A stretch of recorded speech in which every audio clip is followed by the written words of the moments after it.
دوستو ہمارے چینل نعت عابد نیندوی کو لائک اور سبسکرائب کر کے ہماری حوصلہ افزائی فرمائیں۔ صحیفہ کوئی بھی ہو مثل قرآن اور ایک پر ایک اللہ والی گزری ہے ابراہیم ابن ادہم بادشاہ تھے، بادشاہ کو چھوڑ دیا، فقیری میں آ گئے، فقیری میں اللہ کی محبت میں آ گئے۔ 40 حج انہوں نے پیدل کی 40 حج کیا تھا، اور ایک حج کیا تھا جو 12 سال میں ایک ایک قدم پر 2 رکعت نماز پڑھتے تھے، اور نماز پڑھتے پڑھتے خانہ کعبہ کے بعد جب پہنچے ہیں تو 12 سال ہو گئے تھے۔ دیکھا کہ خانہ کعبہ اپنی جگہ پر نہیں ہے، بہت افسوس ہوا کہ میری آنکھ کی بینائی ختم ہو گئی ہے۔ اوپر سے آواز آئی، اے ابراہیم تمہارے آنکھ کی بینائی ختم نہیں ہوئی ہے، ایک صحیفہ عورت آ رہی ہے، اس کے استقبال کے لیے خانہ کعبہ اٹھ کر گیا ہوا ہے۔ اللہ اکبر۔ آئے کیا شام تھی، ابراہیم کا اتنا محنت کر کے آئے، یہ جواب ملا۔ ابراہیم کا ہم نے دیکھا، قریب آئی، لاٹھی کے سہارے سے دیکھا کہ یہ رابعہ مسیحہ ہے۔ کہا ہے رابعہ مسیحہ کیا ہنگامہ برپا کر رکھا ہے کہ تم نے خانہ کعبہ کو اٹھا لیا؟ ابراہیم رابعہ مسیحہ نے کہا ہنگامہ میں نے کیا ہے کہ آپ نے کہ 12 سال میں 2 رکعت نماز پڑھ کے یہاں پہنچے ہیں۔ جب دونوں کی بات ہو گئی، راز و نیاز کی بات ہو گئی، عورتوں میں ایک پر ایک اللہ والی ہے، آج لاکھوں درود شریف پڑھنے والی ہے، عورتیں باکمال ہیں، لیکن اللہ نے عورتوں کو نبی بنا کر نہیں بھیجا، مردوں کو نبی بنا کر بھیجا۔ کیوں نہیں بھیجا عورتوں کو؟ اس لیے کہ وہ ناقص عقل اور ناقص دین ہے۔ عقل کے اعتبار سے نقصان کیا ہے؟ ایک مرد کے مقابلے میں 2 عورت ہوگی تب گواہی مانی جائے گی، ایک عورت کی گواہی نہیں مانی جائے گی۔ سیدنا حضرت عمر ایک عورت سے پوچھ رہے تھے، وہ بول رہی تھی، دوسری عورت نے جواب دے دیا، حضرت عمر نے منع کیا، فوراً سے قرآن پڑھ دیا، امیر المومنین خاموش ہو گئے۔ 2 عورت ایک مرد کے مقابلے میں ہوگی تب گواہی مانی جائے گی، تو یہ عقل کے اعتبار سے نقصان ہے، پھر دین کے اعتبار سے بھی نقصان ہے۔ وہ دین کے اعتبار سے کیا نقصان ہے؟ ہر مہینے میں اس کو مہینے میں حیض آتا ہے، ہر مہینے میں حیض آتا ہے، حیض میں معاف ہے نماز۔ سب سے پہلے کس کو حیض آیا؟ حضرت حوا نماز پڑھ رہی تھی، آدم کی بیوی، ہم سب کی مائیں، حضرت حوا نماز پڑھنے کی حالت میں خون آنے لگا۔ جب خون آنے لگا تو حضرت آدم سے پوچھتی ہیں کہ اب میں کیا کروں، میرا وضو ٹوٹ گیا، خون آنے لگا۔ آدم علیہ السلام نے کہا اچھا رہ جاؤ، میں بڑے میاں سے پوچھتا ہوں۔ تو بڑے میاں سے پوچھا، بڑے میاں کون ہے؟ اللہ اکبر، اللہ سب سے بڑے ہیں۔ تو آدم علیہ السلام نے کہا کہ بڑے میاں سے میں پوچھ کے جواب دوں گا۔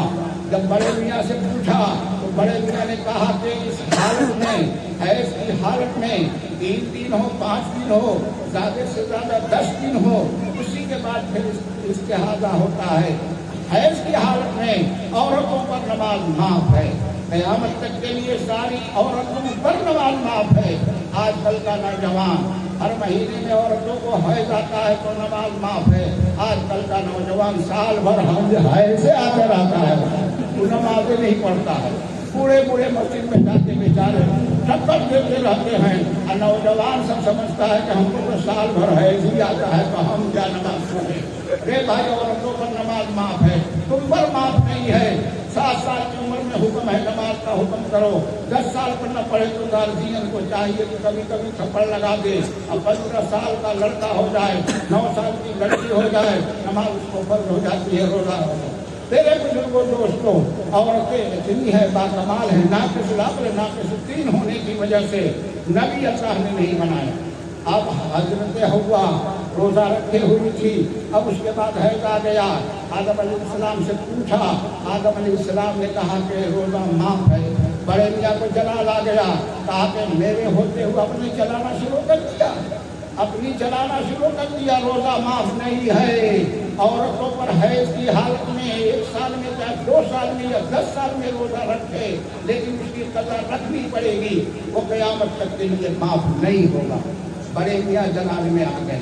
اللہ اگر لکھا ہے کہ اگر آدم علیہ السلام خاموش ہو کے اپنے اللہ سے پوچھتے دیتے تو روزہ بھی اللہ معاف کر دیتا.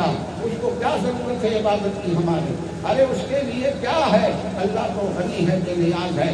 بہرحال ناقص العقل، ناقص دین ہونے کی وجہ سے اللہ نے عورتوں کو نبی نہیں بنایا، فرشتوں کو نبی نہیں بنایا، جناتوں کو نبی نہیں بنایا، عورتوں کو نبی نہیں بنایا.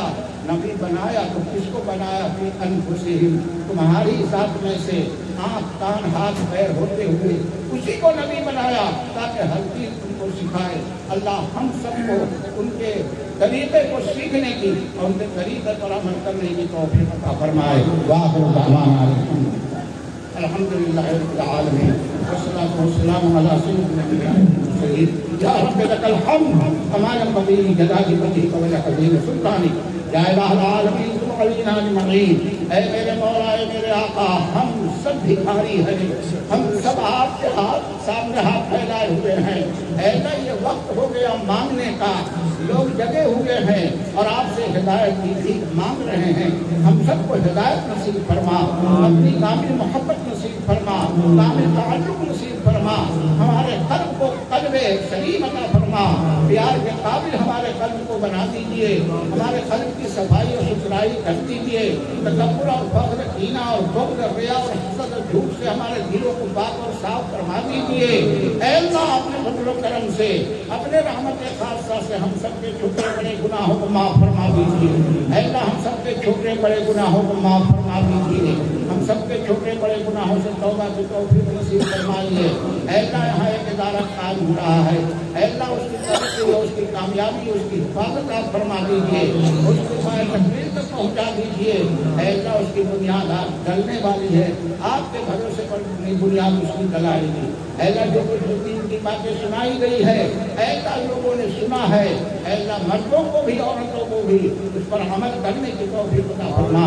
مردوں کو، عورتوں کو، چھوٹوں کو، بڑوں کو، جوانوں کو، بوڑھوں کو، سب کو پکا سچا نمازی بنا. اے اللہ یہ بچے اور بچیاں بے نکاح، ان کے نکاح کے اسباب مہیا فرما. جو بے اولاد ہے ان کو صالح اولاد نصیب فرما. جن کی اولاد نافرمان ہے ان کو فرما بردار بنا. اے اللہ اپنے فضل و کرم سے جو غلط مقدمات میں معقول ہے انہیں رہائی نصیب فرما. حرمین شریفین کی حفاظت فرما. اے اللہ ہم سب کو جن پر حج فرض ہے یہ ارادہ رکھتے ہیں ان سب کو حج مبرور کی دولت سے مالا مال فرما. اے اللہ اپنے فضل و کرم سے ہم سب کو حاضری کی سعادت نصیب فرما. اے اللہ اپنے فضل و کرم سے یہ مجمع ہدایت کے بھکاری ہیں، ہم سب کو ہدایت نصیب فرما. جو کچھ بھی کہا گیا، سنا گیا، اے اللہ ہم نے حبیب کے سجدے میں اے اللہ جو مانگا ہے وہ بھی، جو مانگنے سے رہ گیا وہ بھی، سب کو قبول فرما. پورے عالم میں اے اللہ پورے ملک میں امن و امان عطا فرما. اے اللہ برکتیں عطا فرما. اس قصبے میں، شہر میں، ضلع میں، اس بستی میں اے اللہ ہر قسم کی برکتوں سے مالا مال فرما. ہر قسم کے شر سے حفاظت فرما. حاسدوں کے حسد سے، باغیوں کی بغاوت سے، شریروں کی شرارت سے، جادوگروں کی جادوگری سے اے اللہ اپنے فضل و کرم سے اے اللہ ہم سب کی تمام اداروں کی حفاظت فرما. اے اللہ اپنے فضل و کرم سے، اپنے رحمت خاصہ سے اے اللہ جو مانگا ہے وہ بھی، جو مانگنے سے رہ گیا وہ بھی، اے اللہ اپنے فضل و کرم سے اپنے حبیب کے سجدے میں، اولیاء کے سجدے میں ہماری دعاؤں کو قبول فرما. صلی اللہ تعالی علیہ وسلم محمد وآلہ وصحبہ اجمعین. بہت سارے لوگوں نے دعا کے لیے کہا ہے، بیمار ہے، اولاد سے پریشان ہے، اے اللہ ان سب کی بیماری کو اے اللہ شفا سے بدل دیجیے. جن لوگوں نے دعا کے لیے کہا ان سب کی دعاؤں کو، ان کے حاجات کو قبول فرما لیجیے. اے اللہ اپنے فضل و کرم سے اس مجمع میں جوان بھی ہیں، بوڑھے بھی ہیں، بچے بھی ہیں. اے اللہ جوانوں کی عبادت پر آپ ناز کرتے ہیں اور بوڑھوں کی پکی ہوئی داڑھی پر شرماتے ہیں. اے اللہ بچے معصوم ہیں، یہ سب آپ کے سامنے ہاتھ پھیلائے ہوئے ہیں. اے اللہ ہم سب کی دعاؤں کو قبول فرما دیجیے. اے اللہ اپنے فضل و کرم سے اے اللہ اس اجلاس کی برکت سے اے اللہ اس محلے میں سب کو نمازی بنا دیجیے. ہم سب کی دعاؤں کو اے اللہ اپنے ذات نبی کے صدقے میں قبول فرما. صلی اللہ تعالی علیہ خیر خلقہ محمد وآلہ وصحبہ اجمعین. سبحان ربک رب العزۃ عما یصفون وسلام علی المرسلین والحمد للہ.